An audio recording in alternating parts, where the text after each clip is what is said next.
for Bless Your Stick, homie. Those stories, man, it's gonna be a double disc, man. I'm gonna do Untold Stories.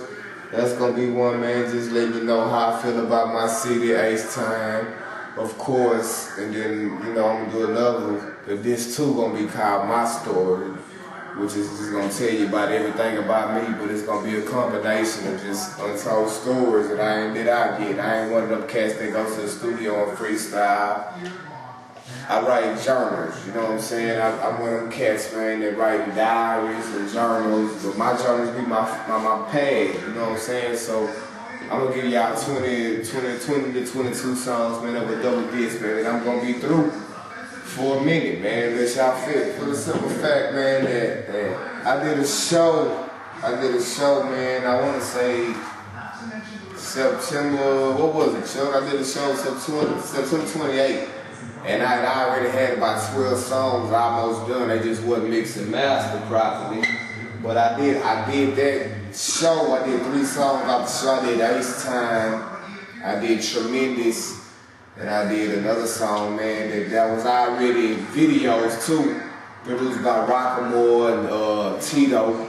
I did that, man. So I just wanted to do the show and give a couple of CDs out that was already finished but not mixed and mastered. So I felt as though, man, that wasn't my best work, so I'm gonna just hold it up and push them back so I can go really mix and master and get the samples cleared now. I got a couple of nice videos coming out. That's why I chose to wait a little bit so I can get my money up, because as you can see, my money ain't just like it is, even though I'm kind of lying. You know what I'm saying? My money is alright, but at the same time, it's not right to get the features that I want, so I'm gonna wait a little bit till probably January, man, just to put out a complete finished product, man, that I think H-Time would agree in. We got Kurt Cobain's, Propane, we got all these cats out here now that's really doing it. So when I do it, I want to put my foot on it and make sure that everybody know what it is. And honestly, what I want boys to understand is, man, that like, I've been out here since '96. You know what I'm saying? Only thing that stopped me in '96 from pursuing my dream is that I was graduating in '97, and I had my cousin Kwame, who was at PV, somewhat waiting on me. So I waited till I got to college. You know what I'm saying? My mama wasn't playing that foolishness. She gonna rap or whatever. When she was playing, you gonna go to college. So I went to college, man, and did the radio station in college the same way they do KTSU out here. For TSU, I did it at Wiley College with my cousin Kwame, being the DJ or the engineer or whatever for the school, and my cousin Aisha. I just did it out there. I DJ'd out there, passing. I did a couple mixtapes out there on my own. Did it real big. Plus, I was quote unquote hustling, so everything was good. So it's like now I'm at that time in my life where I can put all the things I did in the form of poetry and rap instead of just doing what H-Time cats do, which is just rapping and talking about 84s and Vogues and Pop Trunk and the diamonds in their mouth and all this here other kind of stuff. I feel as though I put my story in it and talk about how I did have bang, Pop Trunk, strings on, Vogues and all that. But now, I'm a married man with 3 kids, still doing the same old thing, still got the skill level to murder anybody in the game. I feel as though now, everything will be pretty cool, you know what I'm saying? I'm really glad you asked that question because, like, right now, at the point I am, the cats that's out right now, no offense to the new cats, but like, what they putting out now is exactly what I did back in 2000, 2001, 2002. And if you go listen to my mixtapes that I did back in those times, you will see that I was doing that before all the swinging and banging, when Kiki was on top, 92, 93, 94, 95, when Screw was here. I had already did mixtapes to prove that I was that dude. I did that. You know what I'm saying? So now it's like, okay, I listened to the radio the other day, matter of fact, and Zero was saying he don't even know what's on his tape. He don't even know what's on this CD because he hadn't heard it. He dropped so many songs that he don't know what the label chose for him to do. So I also heard Kurt Cobain saying that he's just trying to keep on making hits. But when I listen to his underground music, they don't sound nothing like the music that he putting out. So what I want to do is put out that music as well as tell my story to where I've been there, done that, now this is where I'm at now, and I'm still swinging, I'm still banging, I'm still doing my thing, but at the same time I'm taking care of my responsibilities, my kids, and making sure that everybody in my team. Now I think I'm catering to, like I tell you, I'm putting out two discs. I'm catering to not only H-Time, but I'm catering to the people that still swing, that still bang, that still pop their trunk, that still do this and still do that. But at the same time, I'm catering to people that got kids, that understand. When I say people that got kids, I'm talking about people that got kids and that still grind. That still go do their 8 to 5. After they got their 8 to 5, they go and grind some more. Do whatever they gotta do. My grind is school teaching, being with my kids 24/7. After I bring them home, do my thing, I go to the studio. You know what I'm saying? That's what I do, so I'm catering to somewhat. On one CD, I'm catering to 21, 22 and under. On the next CD, I'm catering to 22 and up. I want my mama to be able to hear my music without her skipping through some. I want my daughters to be able to recite everything I do. So one CD might have a little cussing, a little this, a little that. Another CD gonna have me just straight giving you my life. And I feel as though I'm 32 right now. I ain't one of them artists that lie about their name, that say this, that say that. I'm one of them artists, man, that's gonna be 32 and show that I'm still relevant in this game. And I ain't one of them cool Mo-D rappers. I ain't finna do this and do that. I can't lie. My punchlines and metaphors are full, but you're gonna be able to understand that I ain't no old school rapper. You're gonna think that I'm 26, 27 years old, but I've been doing this for a long time. So I think my music gonna cater to adults as well as kids. You know what I'm saying? So, real talk, you gonna like it. Man, it's crazy because the people from the city that I live in, the caterers, it's crazy. I call them caterers because what a caterer do is bring you the food, bring you the meat, bring you everything you need to do to eat, and you eat right then. So it's like, my competition right now with the young game is hopefully they can keep these one-hit wonders going.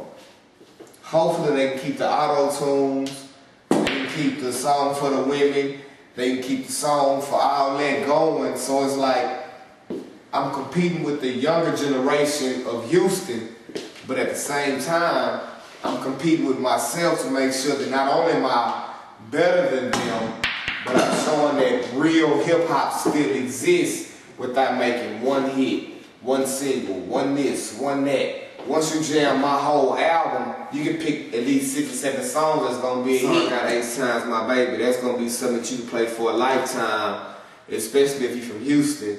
And damn sure if you from Missouri City. One time just to make it see me like true TV, seen all 3D. Make a left on his head back to the loose part with Charles in the all black cool. And do black suits, you know, 22s, Marlowe in the bag, boy. I see you navigate the Lincoln, that's 2234. Escalate the Lex, slow through every hood in the mo. Regional 4, BG, HG12. Drive Villa Queer Run and Chase Wood 2. QG West, what it do? You know I'm ripping for you. In God, I trust most cities, stay true. Yeah, for life, H-Time's my.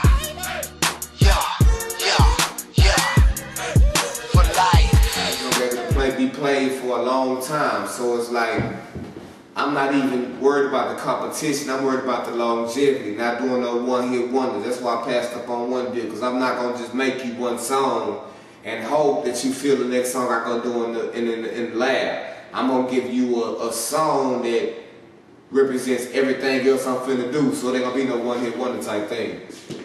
Basically, man, since 1996, matter of fact, what was it, 95, me and my cousin right here, we was rapping in high school, you know what I mean, and we thought of a name. I think at the time, I think it was like ABC was out, Criss Cross was out, the Young Guns was out, and his father was a manager, Killer Parker. He was like, okay, y'all can rap, y'all can do this, y'all doing everything out the karaoke. I got people I'm managing. What's y'all name gonna be? And I was like, man, honestly, since you don't like us to be rapping anyway, we gonna be hard-headed.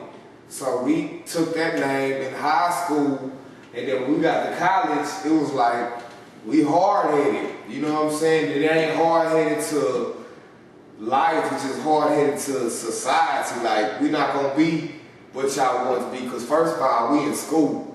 So that takes away from everything that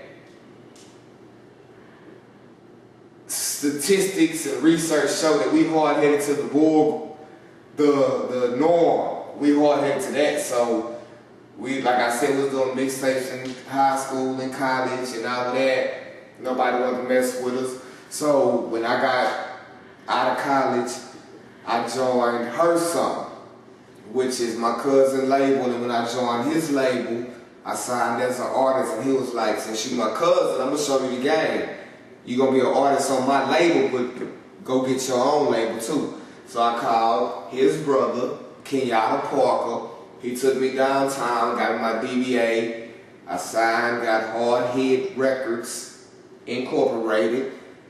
DBA is all in my name, got the headquarters, got the license. Can't tell you how much I paid for because that's none of your business. But I got that, and once I got that, I signed my cousin, I signed my homeboy Feet, made him one, signed a few other artists, and that's just how it came.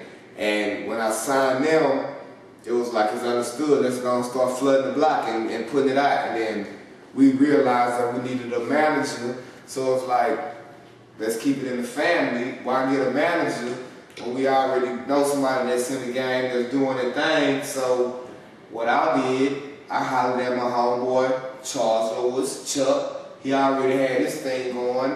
He was doing secular music back in the game.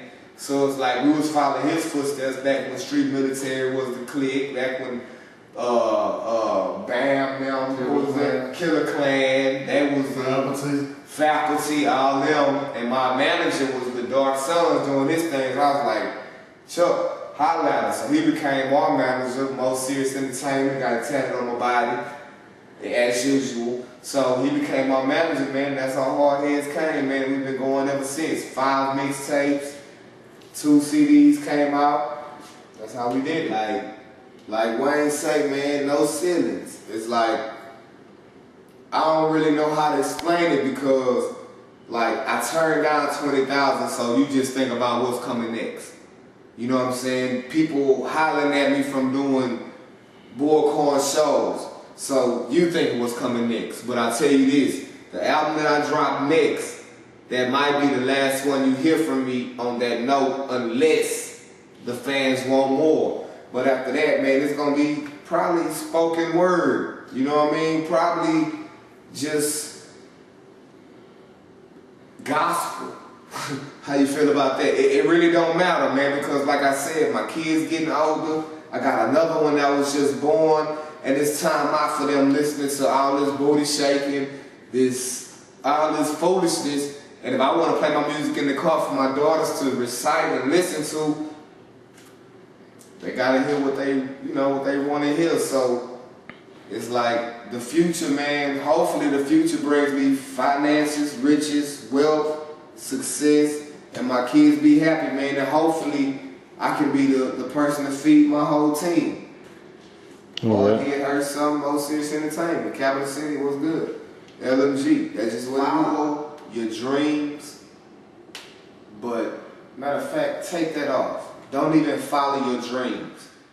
Follow your heart, and don't let anybody tell you what you're doing that makes you happy is not what you're supposed to be doing. Follow your dreams, follow your heart, and to top it all off, put God first. Because if God ain't in it, you ain't in it, and it ain't going nowhere.